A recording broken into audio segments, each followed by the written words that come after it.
Hi friends, god of masses నటసింహన్ నందమూరి బాలకృష్ణ డాకు మహారాజ్ మూవీతో మరోసారి హిట్ అందుకున్నారు. డబుల్ హ్యాట్రిక్ కి తొలి అడుగు వేసేశారనమాట. ఈ మూవీపై హైప్ను బట్టి మంచి పాజిటివ్ టాక్ వచ్చేసింది. పాజిటివ్ టాక్ తగ్గట్టుగానే మంచి కలెక్షన్ అయితే రాబడుతుంది.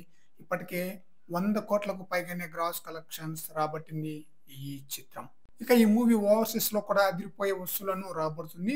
డాకు మహారాజ్ మూవీ ఇప్పటికే $1 మిలియన్ క్లబ్ లోకి అడుగుపెట్టింది. బాలకృష్ణ వరుసగా 4 చిత్రాలతో ఈ ఫీట్ అయితే సాధించిన తొలి సీనియర్ హీరోగా సరికొత్త రికార్డ్ అయితే సృష్టించారు. ఈ ఘనత సాధించడం వల్ల బాలయ్య క్రేజ్ మరింత పెరిగింది. డాకు మహారాజ్ మూవీతో పాటు అఖండ, భగవంత్ కేసరి మూవీ, అలాగే వీరసింహారెడ్డి మూవీలు కూడా $1 మిలియన్ క్లబ్ లోకి చేరిపోయాయి. వరుసగా ఈ స్థాయి విజయాలను అందుకోవడం బాలయ్య కెరీర్ లో ఎంతో ప్రత్యేకతను తీసుకొచ్చింది. ఓవర్సీస్ లోను మా సినిమాలకు ఉన్న డిమాండ్ ను ఈ సినిమా రుజువు చేసింది. ఇప్పటికే ఈ చిత్రం 100 కోట్లకు పైగానే గ్రాస్ కలెక్షన్స్ రాబట్టింది. ఓవర్సీస్ లో 1.2 మిలియన్ల వరకు కలెక్షన్ రాబట్టినట్లుగా తెలుస్తుంది.